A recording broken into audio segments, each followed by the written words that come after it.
السلام علیکم ورحمۃ اللہ وبرکاتہ۔ سیرت النبی کی سیریز میں آج کا جو ٹاپک ہے وہ ہے مذاق اڑانے والے۔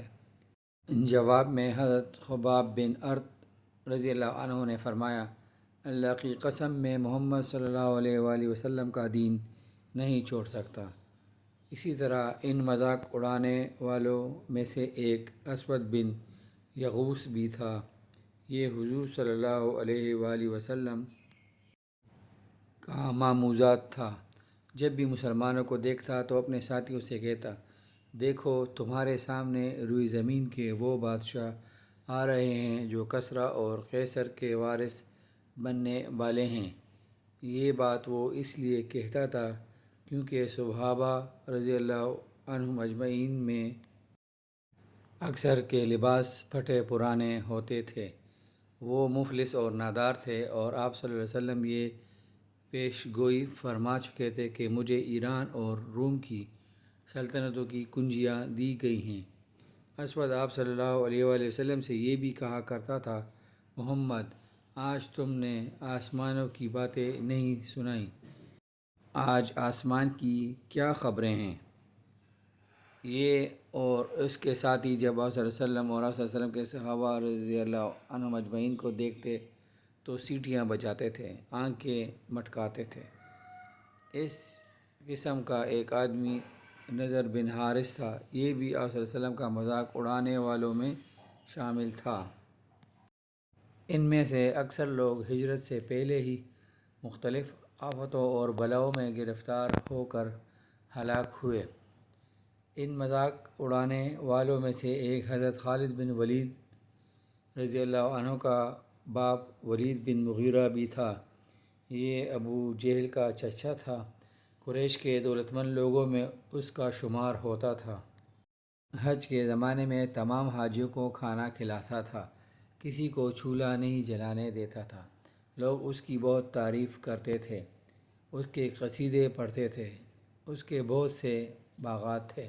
ایک باغ تو ایسا تھا جس میں تمام سال پھل لگتا تھا، لیکن اس نے آپ صلی اللہ علیہ وسلم کو اس قدر تکالیف پہنچائی کہ آپ صلی اللہ علیہ وسلم نے اس کے لیے بد دعا فرما دی۔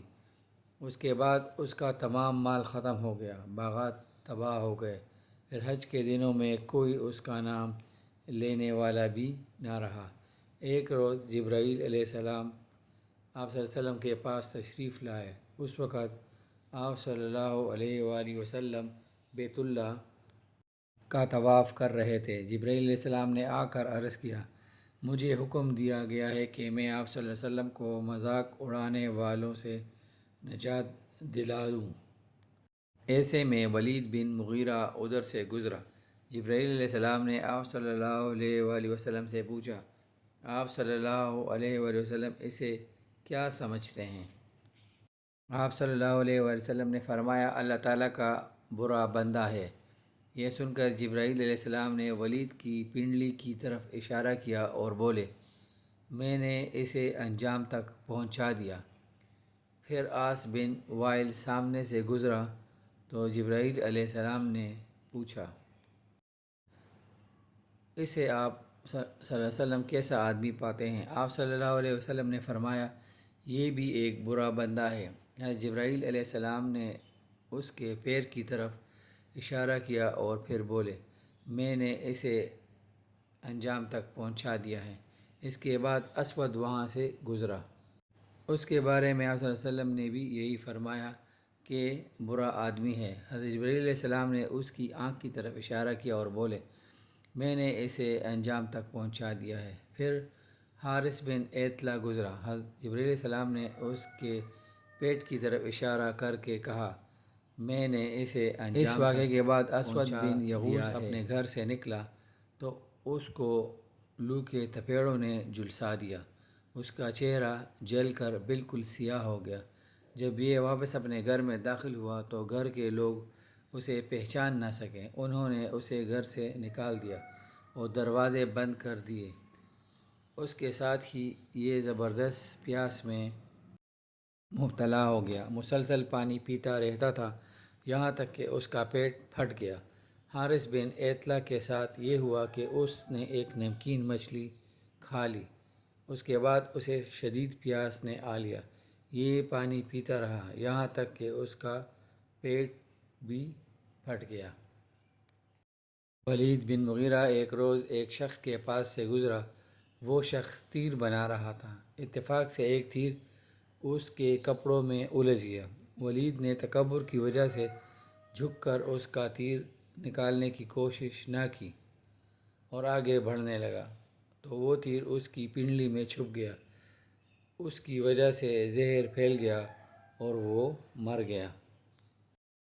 عاص بن وائل کے تلوے میں ایک کانٹا چھبا، اس کی وجہ سے اس کے پیر پر اتنا ورم آ گیا کہ وہ چکی کے پاٹ کی طرح چپٹا ہو گیا۔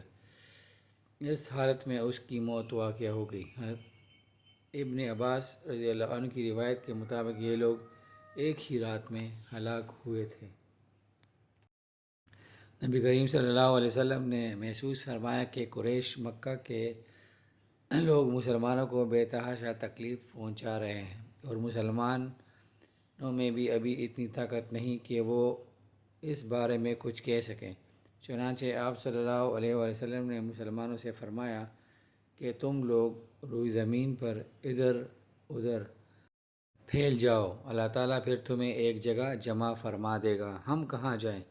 صحابہ نے پوچھا۔ آپ صلی اللہ علیہ وسلم نے ملک حبشہ کی طرف اشارہ کرتے ہوئے فرمایا، تم لوگ ملک حبشہ کی طرف چلے جاؤ، اس لیے کہ وہاں کا بادشاہ نیک ہے، وہ کسی پر ظلم نہیں ہونے دیتا، وہ سچائی کی سرزمین ہے، یہاں تک کہ اللہ تعالیٰ تمہاری ان مصیبتوں کا خاتمہ کر کے تمہارے لیے آسانیاں پیدا کر دے۔ حدیث میں آتا ہے کہ جو شخص اپنے دین کو بچانے کے لیے ادھر سے ادھر کہیں گیا، چاہے وہ ایک بالش ہی چلا، اس کے لیے جنت واجب کر دی جاتی ہے۔ چنانچہ اس حکم کے بعد بہت سے مسلمان اپنے دین کو بچانے کے لیے اپنے وطن سے ہجرت کر گئے۔ ان میں سے کچھ ایسے بھی تھے جنہوں نے اپنی بیوی بچوں کے ساتھ ہجرت کی اور کچھ ایسے بھی تھے جنہوں نے تنہا ہجرت کی۔ جن لوگوں نے بیوی بچوں سمیت ہجرت کی ان میں حضرت عثمان غنی بھی تھے، ان کے ساتھ ان کی بیوی یعنی آپ صلی اللہ علیہ وسلم کی صاحبزادی حضرت رقیہ رضی اللہ عنہا بھی ہجرت کر گئیں۔ حضرت عثمان غنی رضی اللہ عنہ سب سے پہلے ہجرت کرنے والے شخص ہیں۔ سیرت النبی کی سیریز کا سلسلہ جاری ہے اور یہ ٹاپک یہیں پر ختم ہوتا ہے۔